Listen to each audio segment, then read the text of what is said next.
Welcome to Travel Italia, the show about travel in Italy.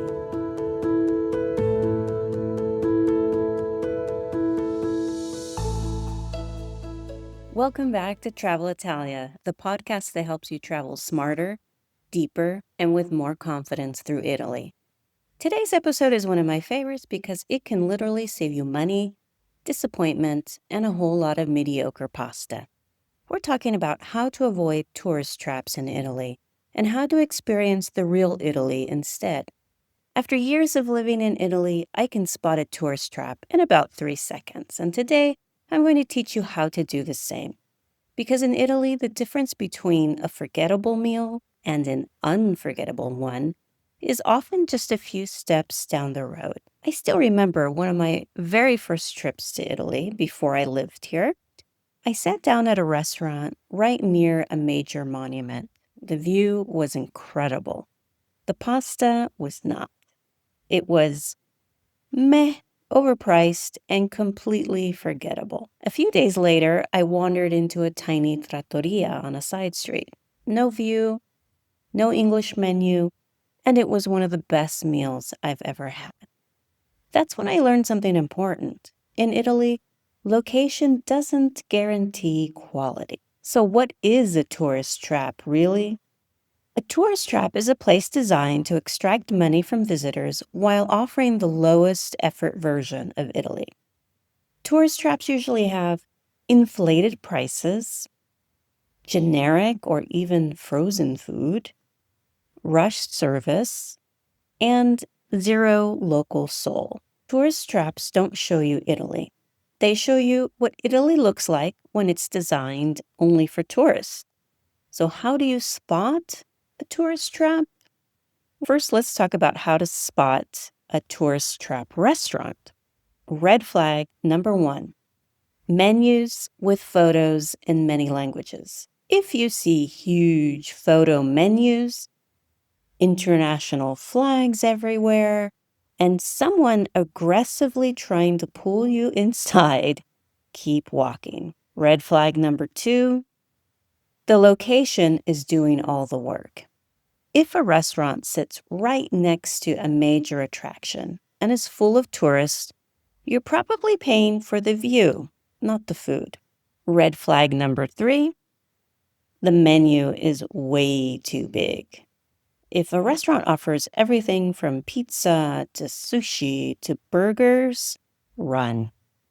Good Italian restaurants specialize. Tourist trap restaurants offer dishes they think appeal to tourists. So pasta alla bolognese, lasagna, some kind of pesto pasta, carbonara. It's like a menu of Italy's greatest hits. You might be thinking, well, what's the problem with that? Well, it's a generic menu. Some of it might even be frozen, and you're not getting a taste of the local food. Real Italian food is simple, regional, and ingredient driven. I'll give you an example. Florence isn't famous for lasagna. It's famous for bistecca alla fiorentina, which is a beautiful T-bone steak served with some simple beans. They're also famous for a tomato and bread salad called panzanella, or a very humble vegetable soup, which is called a ribollita. These are very simple dishes, but they are the local dishes. And chances are, if you go to a tourist trap restaurant in Florence, you won't see any of these dishes on the menu. Instead, you'll see pizza, lasagna, carbonara, etc. Just very generic menu. So how do we find the good stuff, authentic Italian restaurants? Well, rule number 1, walk away from the main drag. Look for restaurants outside of busy tourist areas where Italians are eating. If you look in a restaurant and you see Italians and you hear Italians speaking, it's probably a better choice. The other thing you want to do is just do a little research. You can look at Google reviews, but my favorite thing to do is look at the Michelin guide. I like the Michelin guide because it gives you not just Michelin star restaurants, but it also gives you lower cost restaurant options as well. And I have never been disappointed following the Michelin guide. So, for example, in Florence, there are a ton of restaurants on the Michelin guide, everything from a budget restaurant to a 3-star Michelin restaurant. So you have lots of options. That's my personal go-to place to find great food. Of course, you can do all kinds of research. There's a million Instagram accounts, there's a million websites, and all that is fine, but it takes up so much time. So I prefer to just stick with the Michelin guide. Let's move on to other kinds of tourist traps. There are also shopping tourist traps. So what are these places? These souvenir shops sell things like fake leather or Italian scarves for €5, mass-produced magnets, aprons, bags. If everything looks the same in every shop, it probably didn't come from Italy. And, if you want to take a trinket home, fine. But if you're looking for something that is unique to the place that you're visiting, then instead look for artisan shops or local food stores, wine shops, markets, even grocery stores.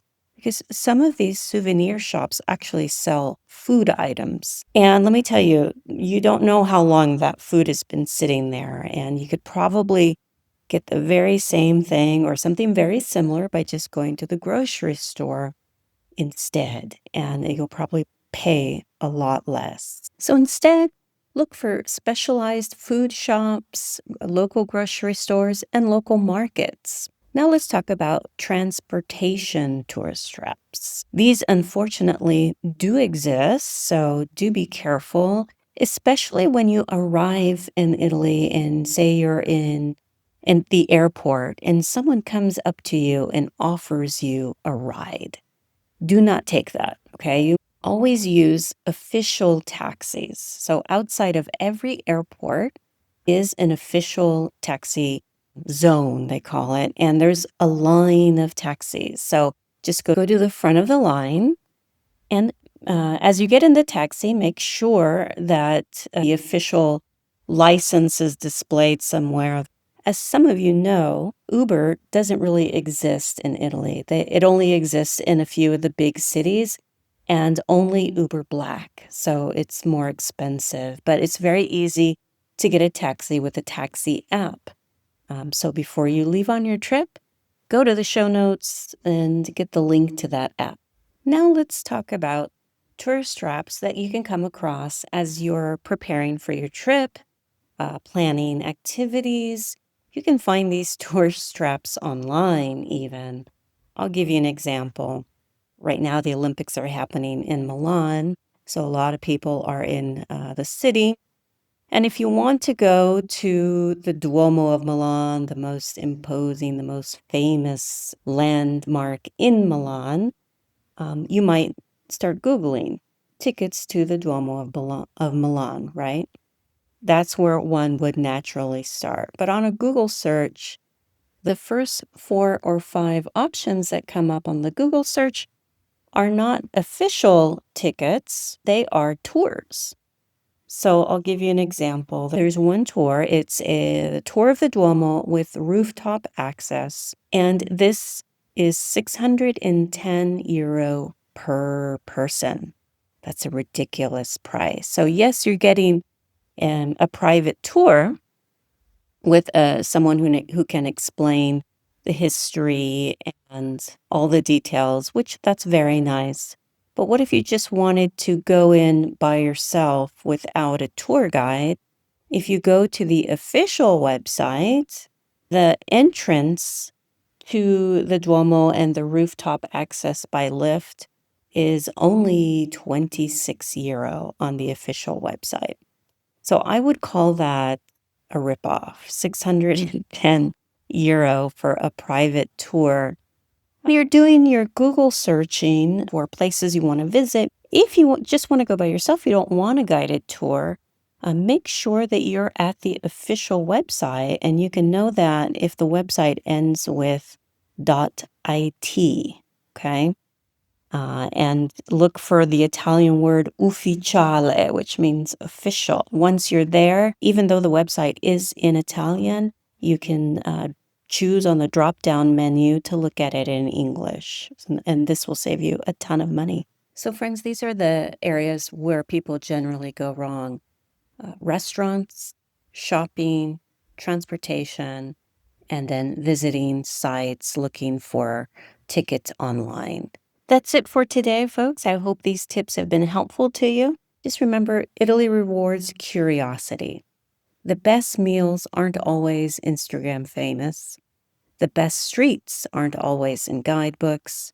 The best moments happen when you slow down and you look around. So skip the tourist traps, follow the locals, and let Italy surprise you. I hope these tips have been helpful to you. If you're traveling to Italy soon, subscribe, like, share it with your travel buddies. Thanks for listening to Travel Italia. Don't forget to follow the show so you never miss a tip. Until next time, ciao, grazie e buon viaggio.